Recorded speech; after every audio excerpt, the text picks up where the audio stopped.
Hello বন্ধুরা, তোমরা সবাই ভালো আছো? Happy new year. আমি চলে এলাম আবার তোমাদের কাছে একটা নতুন রেসিপি নিয়ে। হচ্ছে ডিমের বাহার।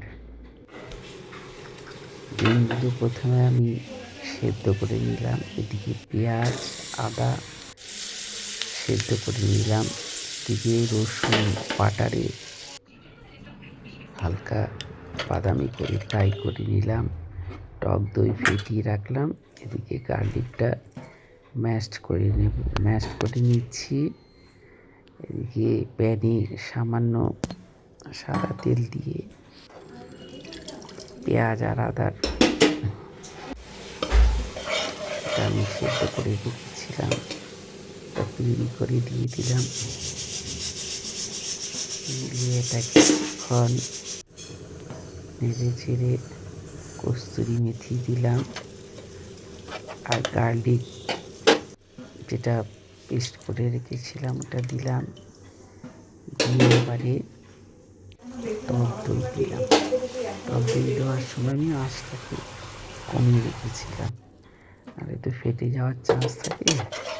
তারপরে নুন দিলাম, গোলমরিচের গুঁড়ো দিলাম, দিয়ে আবারও খানিকক্ষণ ফেটে দিলাম। দেওয়ার পরে একটু দুধ দিলাম। এটা তো জল ছাড়া হবে, দুধ দিলাম। তারপরে সামান্য একটু চিনি দিলাম।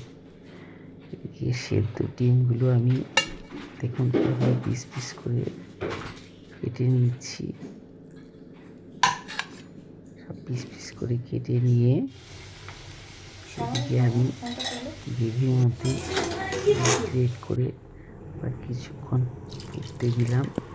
দেওয়ার পরে এবার এটা কর্নফ্লাওয়ার জলে গুলিয়ে দিলাম গ্রেভিটা একটু থিকনেস হওয়ার জন্য। এবারে সমস্ত ডিমগুলো পিস পিস গোল গোল করে কেটে করে দিয়ে দিলাম।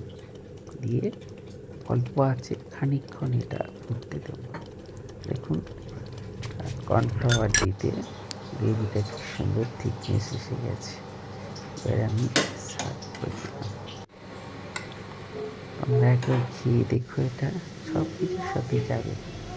ভালো লাগলে লাইক কমেন্ট করতে কিন্তু ভুলে যেও না। যারা নতুন দেখছো তারা একটা সাবস্ক্রাইব করে দিও। আজকের মতন এখানেই, আবার দেখা হবে নতুন রেসিপি নিয়ে। ওপর থেকে আমি এবারে ডিম দিয়ে